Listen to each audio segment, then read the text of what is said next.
about the products that are made in Russia.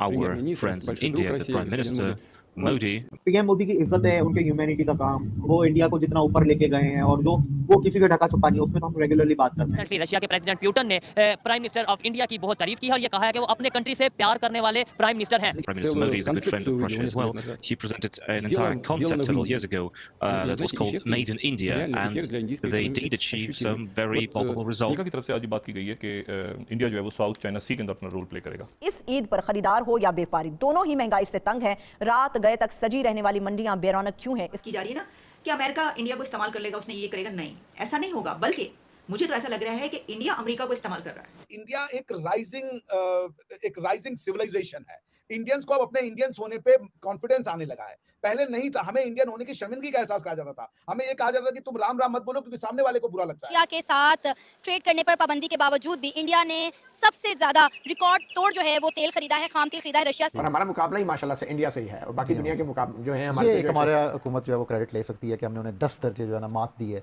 दवाइयों की अगर हम बात करते हैं तो मेरा नहीं ख्याल यहाँ पर पाकिस्तानी आवाम को इतनी भी नॉलेज होगी कि हम जो दवाइयाँ इस्तेमाल करते हैं वो भी मेड इन इंडिया है। मेड इन इंडिया, इंडिया से इंपोर्ट कर रहे हैं, इंडिया का खा रहे हैं हम। 91 के अंदर जब इंडिया गया IMF के पास, मनमोहन सिंह फाइनेंस मिनिस्टर थे, वो खड़ा हुआ बंदा अपनी पार्लियामान के अंदर और उसने कहा कि ये हमारी तबाही हुई है, ये हम बिल्कुल बुरी हालत में हैं, लेकिन हम ये करेंगे, हम ये जो स्टेप्स उठाएंगे, हम बाउंस बैक कर जाएंगे।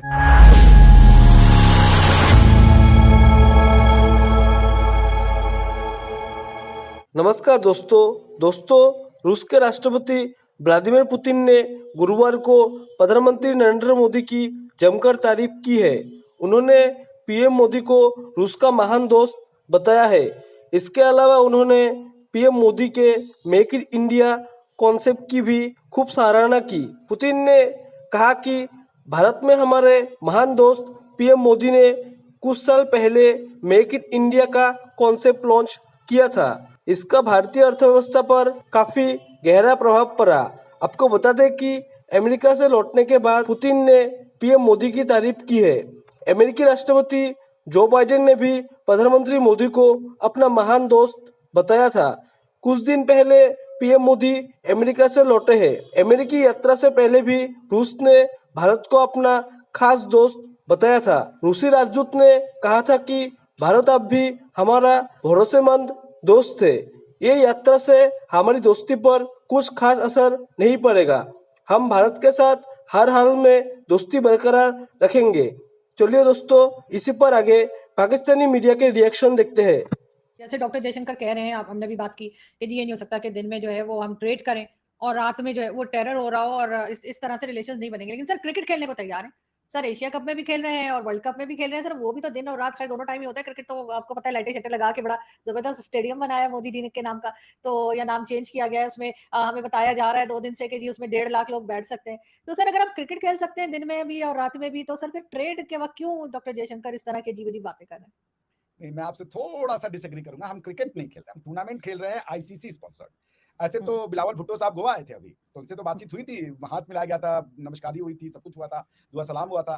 लेकिन वो हमने बातचीत थोड़े की थी कि हम आपसे बात करने को तैयार हैं। अब वो एससीओ का मंच था, आप एससीओ में, बिलावल भुट्टो साहब ने भी कहा कि हम तो एससीओ में गए थे, हम इंडिया में नहीं गए थे। उसी तरीके से ये ICC का टूर्नामेंट है, इसमें हमारी मजबूरी है, हम कोई बायलैटरल क्रिकेट तो खेल नहीं रहे। सर एशिया कप भी खेल रहे हैं, एशिया कप भी खेल रहे हैं, ICC का टूर्नामेंट है, दोनों ICC का टूर्नामेंट है। एशिया कप भी ICC कराता है, लेकिन कोई हमने बायलैटरल सीरीज तो नहीं करवाई जैसे अल खलीफा कप करा दे हम, या अल हिलाली बैंक कप करवा देते हैं, ऐसा कुछ तो नहीं हो रहा है ना। देखिए अभी ना मैं एक जगह और था, किसी ने मुझसे पूछा कि क्या आप जैसे पाकिस्तान के लिए अच्छी बातें करते हैं या थोड़ी सी ठंडी बातें करते हैं, क्या भारत के लोग भी पाकिस्तान से दोस्ती के इच्छुक हैं? क्या पाकिस्तान, भारत के लोग चाहते हैं कि पाकिस्तान से दोस्ती हो? तो मैंने उनसे एक ही प्रश्न कहा, तो वही मैं आपको भी कहूंगा जो आप कह रही हैं जयशंकर जी की बात।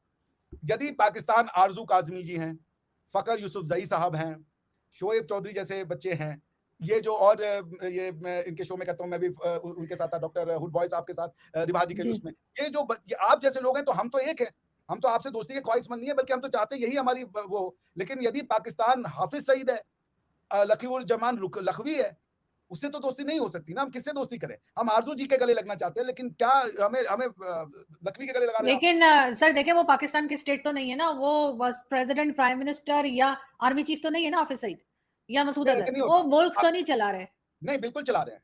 पाकिस्तान की स्टेट का 1 इंच ऐसा नहीं होना चाहिए जिस इंच पे पाकिस्तान की मर्जी के बिना कुछ हो जाए। और अगर हो रहा है, आप आर्टिकल 2 क्लॉज 4 यूएन चार्टर को पढ़ लीजिए और उसका जो कमेंट्री है वो है जनरल असेंबली का रिजोल्यूशन नंबर 2625 उसको उठा के पढ़िए। आर्टिकल 2 क्लॉज 4 अर्जू जी ये कहता है कि आप यूएन चार्टर के मेंबर हैं, ध्यान रखिएगा। आर्टिकल 2 क्लॉज 4 यूएन चार्टर का ये कहता है कि नो स्टेट और या every state shall refrain from using force in their international relations against the political sovereignty and territorial integrity of a state। इसका मतलब ये हुआ कि कोई भी देश किसी दूसरे देश के अगेंस्ट में यूज ऑफ फोर्स अपने अंतरराष्ट्रीय संबंधों के लिए नहीं कर सकता, और अगर वो करेगा तो वो यूएन चार्टर का वायलेशन करेगा। इसी को अवॉइड करने के लिए आपने ऐसी तंजीमें बना दी हैं। और अब आप कहते हैं कि ये नॉन स्टेट एक्टर है। भाई आप पूरा पाकिस्तान ही स्टेट है, पाकिस्तान का हर आदमी स्टेट को रिप्रेजेंट करता है। और यदि आपके यहाँ पे टेररिस्ट एक्टिविटी हो रही है, लोग ट्रेनिंग ले रहे हैं, बंदूकें चलाना सीख रहे हैं, बम चलाना सीख रहे हैं, बम बना रहे हैं, और आप कह रहे हो हमें पता ही नहीं है, तो फिर आप छोड़ दीजिए ना।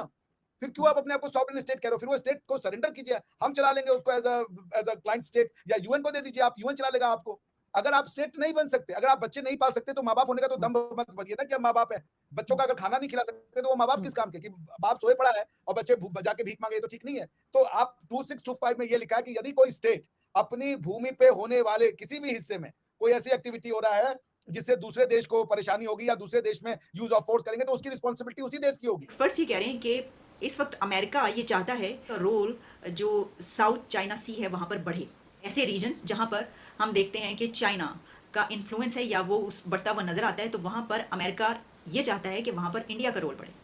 तो मेरा तज्जिया ये है कि सिर्फ वहाँ पर नहीं, अब ये जो एक अलायंस बना है इंडिया और अमेरिका के बीच, अब आप देखेंगे कि इंडिया का रोल कई जगहों पर बढ़ता हुआ आपको मिलेगा। आपको उनका रोल कई जगहों पे फलता फूलता बढ़ता हुआ मिलेगा। इससे उनको बहुत फ़ायदा होगा। ये जो बात की जा रही है ना कि अमेरिका इंडिया को इस्तेमाल कर लेगा, उसने ये करेगा, नहीं, ऐसा नहीं होगा। बल्कि मुझे तो ऐसा लग रहा है कि इंडिया अमेरिका को इस्तेमाल कर रहा है। देखें, इंडिया इस वक्त उस स्टेज पर है कि जहाँ पर उसका स्टेटस, उसका स्टेचर, इस पर कोई सवाल नहीं है, लेकिन वो जगह अचीव करना चाहता है कि जहाँ पर पहुँचने के लिए अभी जो कुछ हर्डल्स हैं उसकी राह में, उसको दूर करने के लिए एक सुपर पावर भी उसकी अलायंस बनकर या दोस्त बनकर सामने आ गई है। तो ये तो आप समझ सकते हैं, इसको इस तरह ले सकते हैं कि आपके पास तो एक मतलब ये कि बड़ी वो है बात कि खुद ब खुद ही कुदरत की तरफ से आपके पास ये आ गया कि आपका अलायंस एक ऐसा हो गया कि आपने जहाँ पहुँचना है, अगर कोई इसके बीच में हर्डल्स हैं, जैसे कि आपको परेशानी रहती है अगर चाइना से, तो उसके लिए तो ये बड़ा सेटबैक है चाइना के लिए। एग्जैक्टली हमारे ऊपर तो जो इम्पैक्ट है वो शायद इतना ज़्यादा ना हो जितना इम्पैक्ट इस चीज़ का, इस अलायंस का चाइना पर है।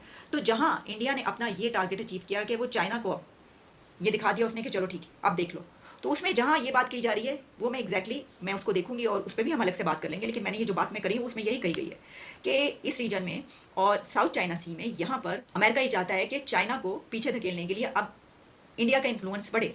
तो इन्फ्लुएंस बढ़ने के लिए या उसका किरदार बढ़ने के लिए ये ज़रूरी नहीं है कि वो ये कहे कि तुम जंग कर दो या तुम हमारे लिए ये कर दो या वो कर दो। इंडिया कभी भी ऐसा नहीं करेगा। वो पाकिस्तान नहीं है, वो हम नहीं है कि वहाँ से कॉल आती है हमें और हम कहते हैं, लेट जाते हैं कि हाँ जी ठीक है बताएं 9-11 के बाद आपने क्या करना है। हमें एड भी आ रही थी तो हमने कहा एड तो हमारे लिए बहुत ही ज़रूरी है, हमारा तो कारोबार इसी तरीके से चलता है, तो चलो ठीक है। और उससे पहले हम एक मुल्क को तोड़ने के लिए, रशिया को तोड़ने के लिए जहाद लड़ लेते हैं और सत्यानाश करवा देते हैं अपने मुल्क का। इस जगह पर हम जिस जगह पर आज खड़े हैं ये सिर्फ आज की वजह नहीं है, ये पॉलिसीज चलती चली आ रही है जो हमने आज तक अपने साथ किया, खुद किया अपने हाथों से, ये सब किया हमने अपने साथ। तो वो ऐसे नहीं है भाई, वो किसी के कहने पे ऐसा नहीं करेंगे क्योंकि वो झुक के नहीं कर रहे।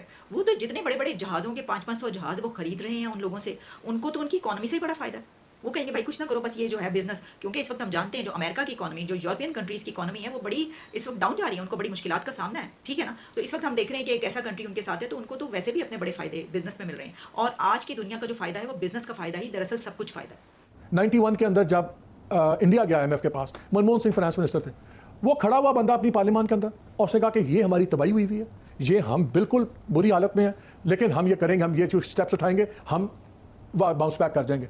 हमारे जब लोग खड़े होते हैं सब अच्छा है, कोई फिक्र की बात नहीं है, ये जियो पॉलिटिक्स है, इंटरनेशनल इस्लाम के खिलाफ सहूनियत की साजिश है। यार सच बोले लोगों से, लोग आपकी बात पे एतबार करके लाइफस्टाइल बदलेंगे, कुर्बानी देने पे तैयार होंगे। एक तरफ आप मेरा टैक्स बढ़ा रहे हैं, एक तरफ आप फर्टिलाइजर पे डैप के ऊपर आप जनाब चाह रहे हैं 5% और साथ उसी बिल के अंदर आप पास करवा रहे हैं कि नहीं यार पार्लियामेंटेरियन जो है ना, ये चेयरमैन वगैरह 1200 से 1600 की गाड़ी लेने, तो 1200 की बनती नहीं है तो सारी 1600 की गाड़ी ले लो। लोगों को कहते हो भूखे मर रहे हो तुम जनाब, ये करो, ये अपने खर्चे काम करो, और उस बिल में साथ क्या पास हो रहा है। अगर आपने ड्राइवर अब आपको मिल जाएगा, आपने इस्लामाबाद से बाहर सारी सरकारी गाड़ी लेनी तो आप ड्राइवर ले जाए साथ। पहले होता था अगर आप इस्लामाबाद से बाहर आपकी गाड़ी ठुक गई है तो आप ठीक करवाएं करवाएंगे, खराब हो गई है, अब वो भी आप ठीक करवाएंगे। यानी ये हम इनकी वेकेशंस, इनकी कन्वीनियंस, इनके ड्राइवर्स हम भुगते हैं। जय हिंद दोस्तों, स्वागत है आपका आपके YouTube चैनल जय हिंद पर। वीडियो को लाइक और चैनल को सब्सक्राइब जरूर करें और हम आपके लिए पाकिस्तानी मीडिया के एक से बढ़कर एक लेटेस्ट वीडियो लाते रहेंगे।